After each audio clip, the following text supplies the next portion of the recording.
Yo, this is the Ancient Texan. Uh, I wanted, I found out a new word, supply chain stack. And I've previously talked about a supply chain, kind of the basic concept. And you can see this picture here, supply chain basics. It shows that everything comes from the earth through mining, or it comes through from the earth, like from oil uh, oil drilling, or it comes from farming, but it all comes from the earth originally. And from mining, we get different minerals and metals and chemicals. And then we manufacture those into parts, and those parts we put together to make cars and other consumer goods.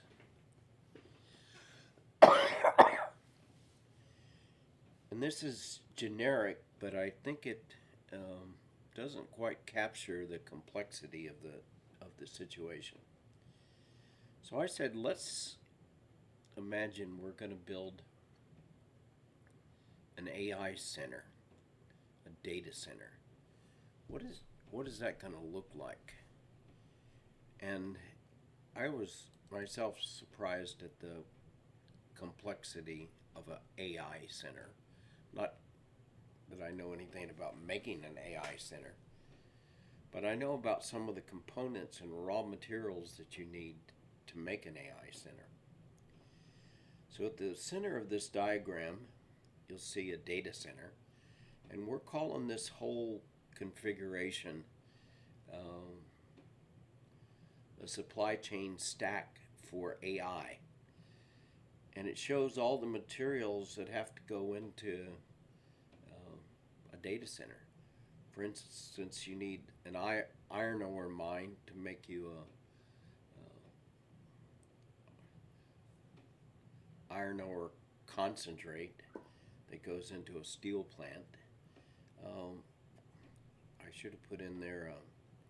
You also need carbon, so you need a carbon mine or a graphite mine or a coal mine or I'll add that to the thing. But you need a lot of elements just to make the steel that you know builds. You build a building, a plant that has steel in it, and there's a whole collection of mines that have to make raw materials to go into those steel, chrome being one of the big ones, to build your data center. A lot of that data center probably has a lot of aluminum parts. I don't know that for a fact, but I would just assume they'd be lightweighting some of the stuff that goes into the plant. You need fiber optic cables, you need rare earths, you need silica, uh, you need anything that's in red, like down here in the bottom bauxite mine. That means that's it comes out of the ground, that orange circle. Uh, but once it comes out of the ground, you need a plant to make it into something, like to make it into alumina, that then makes it into aluminum metal. Those are all separate plants. Um, you need rare earths, rare earth refining, which is really complicated. This would be many plants or many divisions inside of a building, process areas. You got to make the fiber optic cables, which is another plant. Um, and then the fiber optics go into the data grid um, and go to the data center. And the data center, when it's operating, will have customers that use the data grid to get out. But then you also have a power grid that's got to furnace this data center. You can have renewables. You can have nuclear power plants. You can have fracking to make gas to go into the power plant, and the power plant has to deliver the power through a power grid, and the power grid needs copper, but my lines are getting really kind of all messed up together. So I'm still struggling with how to make this picture to capture a very complicated. Um, it's not complicated. It's detailed um, and tedious to try to draw this, and I'm trying to get a whole lot of things together in one place. And what I want to show is that on most of these things, if you don't have them, there might be some exceptions to what I'm going to say. Like, for instance, if you don't have aluminum, you can probably use steel. Um, but if you don't have steel, probably couldn't use aluminum. Don't have copper, not much else you can use. You can send electricity over aluminum cables. And they've even tried using aluminum inside homes, and it takes special connectors, and people don't do that, and they use the connectors they use for copper and burn down their house. Minor details. Copper is really hard to do without. I'm not sure from a practical viewpoint you could take copper out of this. You have the copper mine, then you have smelters that make the copper metal, and they also make, you get a lot of precious metals during the processing of the copper. You also recover precious metals and silver. And then the copper smelter sends the copper to a copper wire and cable mill, which that's a whole big complicated process in its own right. And we're actually doing pretty good on that in the U.S. And then that, copper goes, connects the data center both from power, and it used to connect it on the data grid, but that's pretty much gone now, fiber optics. But the power grid, you obviously need a line from copper over here to the power grid, and bringing power into the whole center. Maybe I'll move copper to this corner of the drawing. You have to have power plants, obviously, and I'm just showing a few of them. You can have renewables. You can have nuclear power plants. You can have power plants running on natural gas. All these things require water. I mean, water would go all over the place, but you need a lot of water for cooling the data centers. And you'd have waste products coming out of all this, which would be another whole complicated drawing showing everything going back to the earth. But all these red squares, for instance, if you want to have a nuclear power plant, you have to have uranium. Or nowadays, if you're advanced society like China, or they're building one of these in Denmark, you would have a thorium power plant, which I'd love to work on that. That'd be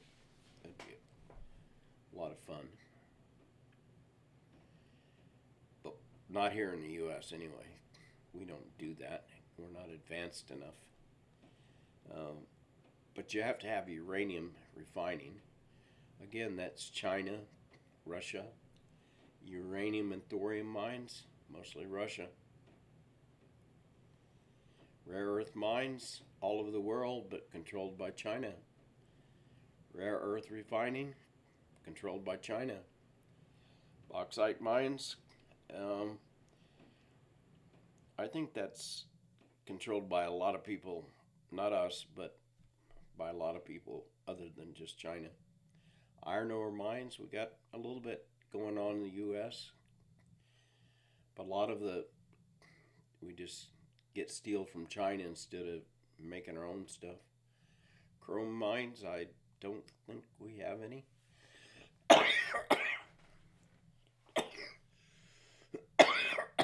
Pardon me, I got a cold fighting it here. Um, Steel needs manganese, carbon, nickel, moly. Don't have any of those in the U.S. that I know of. Copper mines, we have a few. If we could get a permit, we could have a lot more.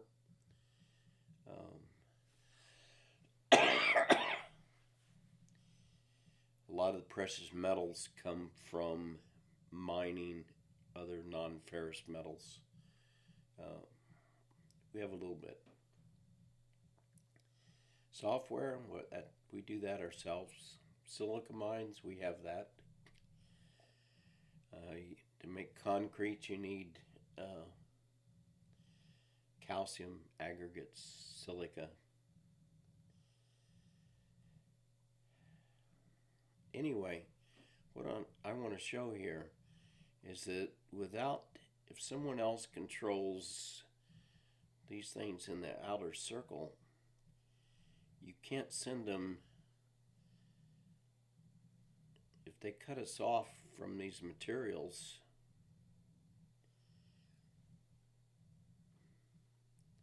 you can't make steel, for instance. Now, there used to be the idea that we had friends in the world before we started making enemies of everybody. And you could get that from a friendly neighbor like Canada. But now we're not only putting a tariff on that stuff, we're causing Canada to refocus and try to figure out ways to send their stuff to other countries besides us. European Union.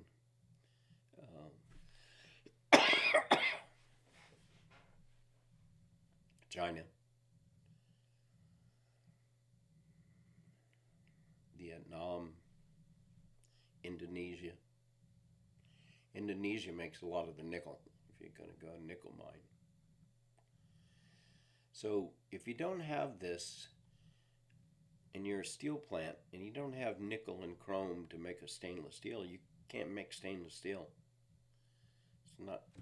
There's nothing you can do about it if you don't have access to it. There's three ways to have access to it. We can dig it out of the ground in our country if we have a decent deposit.